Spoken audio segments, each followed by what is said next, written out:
Dakong uyon si Noel Zapeco sa pagbugna og mga military base sa mga sundalo Amerikano sa nasud Pilipinas. Kinitungod aron mahatagan og bag-ong estratehiya og mga bag-ong armas ang mga sundalo sa Pilipinas.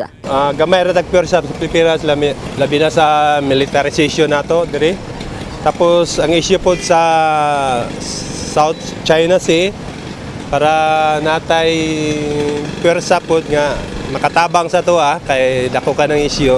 Uyon usab niini si Amelia Castardo nga sa maong plano aron maprotektahan ang Pilipinas sa mga pagdaog-daog sa Chinese military ngadto na sa mga sundalong Pinoy. Oo, ako uyon lang pud ko kay ngano man para maprotektahan ta kay siyempre wala may laban ng Pilipinas murag hinay man kaayo atong sa mga sa ano nato kaning sa mga sundalo nato kinahanglan pud tag protection siyempre ang UN motabang man jud na sa Pilipinas para maprotektahan ta naay mo laban sa ato para sa atong karon ginaano nila sa atong sa sprat list good. Nasaran nga ilawom sa Enhanced Defense Cooperation Agreement kon EDCA mobuhat og 8 ka base militar ang mga Amerikanong sundalo. Apan nang hingusog si Carlo Palacio nga dili na kini angayang pagabuhaton pa aron kita mismo mga Pilipino motindog sa atong mga tiil. Hindi pwede yan. Hindi na pwede bumalik yung mga Amerikano. Para may sariling tayong Pilipinas ba, yung walang makikialam sa ating bansa. Posible usab nga modaghan pa ang prostitusyon bahin sa mga kababainhan tungod sa mga Amerikanong mobisita sa nasod tungod sa kapit o sa kinabuhi. Apil usab ang kaso sa transgender nga si Jennifer Laude nga biktima sa usa ka sundalong Amerikano. Murag dili ka uyon. Ngano man? Tapos magdaghan po datong mga prostitute inana.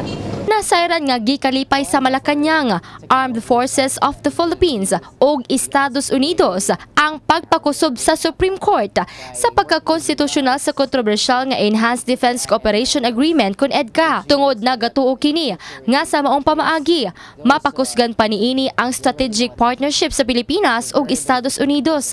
Apil na ang pag-upgrade sa mga military equipments, national defense capability, apil usab ang mga pagpahigayon og humanitarian assistance nga motabang sa pagresponde sa mga dilubyo nga masinatian sa nasud Pilipinas. Susama usab kini sa panlantaw sa Commanding Chief sa Joint Task Force Jensen sa pagmugna og military base sa mga Amerikanong sundalo. Dakong tabang usab kini sa pagpahanas sa ilang kusog aron maprotektahan ang mga katawhan sa nasud Pilipinas. Malaking maitulong yan sa AFP, particularly on our conduct sa training namin.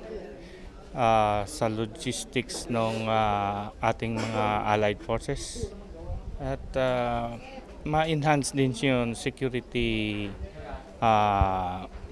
aspect ng Pilipinas.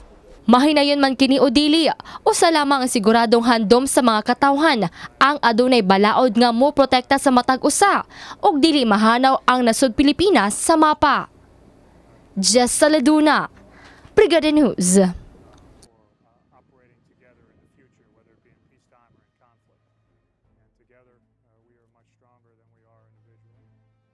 We have high regard for our Philippine Marine counterparts, and they have high regard